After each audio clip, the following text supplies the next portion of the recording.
What's up, y'all? It's your girl Jay Renee with Prison Riot Radio and Hip Hop Humanism. I hope that you're doing well. Today, we're talking to a brother named Cameron, and he is a part of our installment of Sentenced Too Young. We're going to learn a little bit more about him and just get into, some of the specifics of his case. So let's jump right into it. All right, thank you for joining us this evening. How you doing? It's a pleasure. I'm doing great, and I'm glad to be here today. All right. Tell the people a little bit about yourself and where you from. Well, my name's Cameron McElrath. I'm currently 27 years old. I've been incarcerated for 7 years. I was locked up at 20, and I'm sentenced to 20 to 25 years currently. And I'm from Asheville, North Carolina.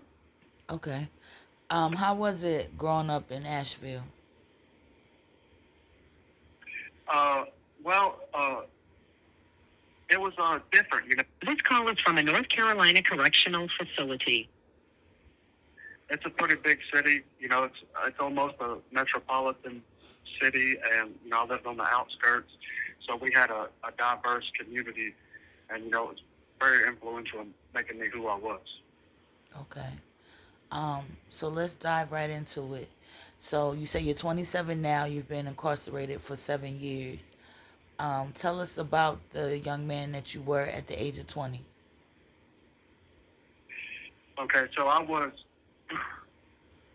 an addict. I was addicted to methamphetamines. I started smoking pot at 16, and it just kept going further and further. I was trying to cover up my hurts, and I was immature. I didn't realize what the underlying issues were to why I used drugs, and I didn't know anything about myself or the world, and so I was just really self-seeking, and I dropped out of high school, and I just kept hanging out with the people that I found myself surrounded by, other addicts, other hurt people, and I just kept going further and further until I wound up with the 20-year prison sentence.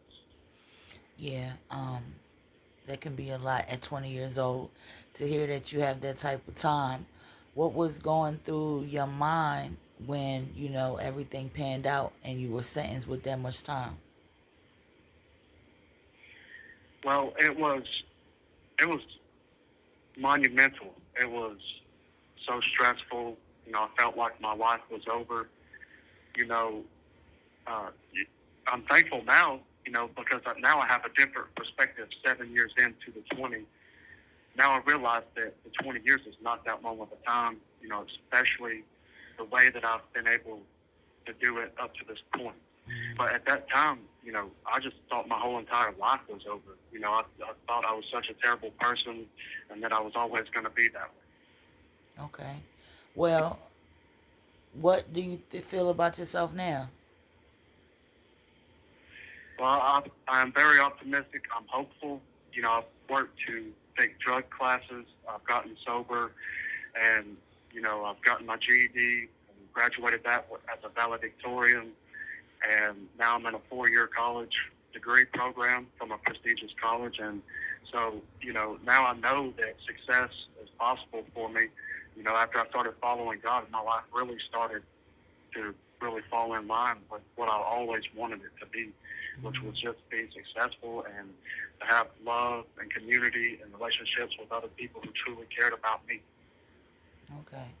Well, congratulations on your sobriety. That can be something really hard to do, especially when it comes to the stimulant side of the fence, you know what I mean?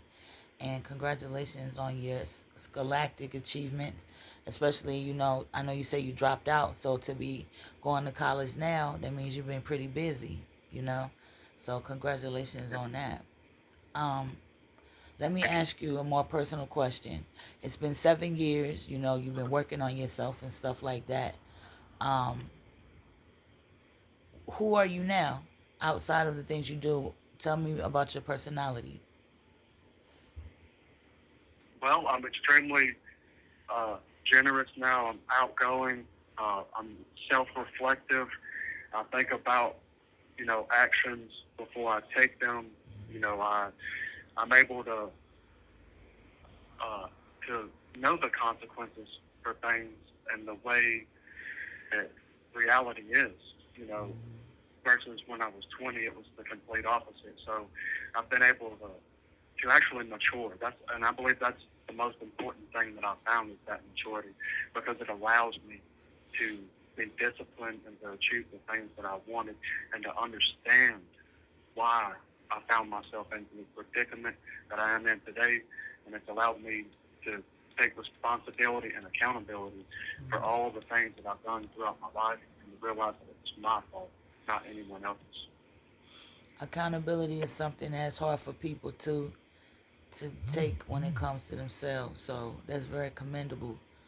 Um, 7 years is a good chunk of time. So I want to ask you, with who you are now, your mindset, your goals, and things like that, what would be something, or if anything, that you would have done different as opposed to what happened when you were 20 and what led to your incarceration?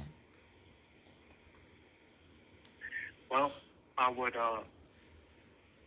the things that I would have done differently, would be, you know, there was a lot of people that really tried to invest in me and to turn my life around. And I would go back in time to those people and I would follow their advice, get back in school and put the drugs down and find a way to just overcome those things that were tearing me down. And, I would like to say that I would like to just, instantaneously have the maturity that I have now at that age, but that's pretty much impossible. So. For sure. Before I let you go, is there anything that you think people should know, or anything else further that you want to share with us? Well,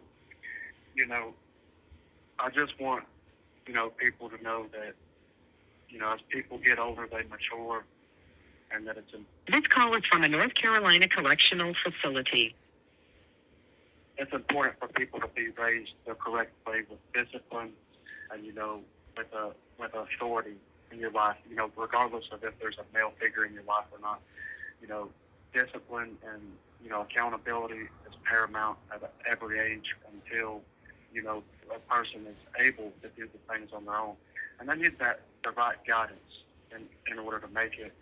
And, that's what I look to continue to push forward in the future, is just continue to help people like myself and that's been in the circumstances that I'm in. And, hopefully, I can affect the community to where other people can avoid the things that I've had to come through, like incarceration multiple times, going to different mental institutions as an adolescent and things like that. So, that's pretty much, what I want to share.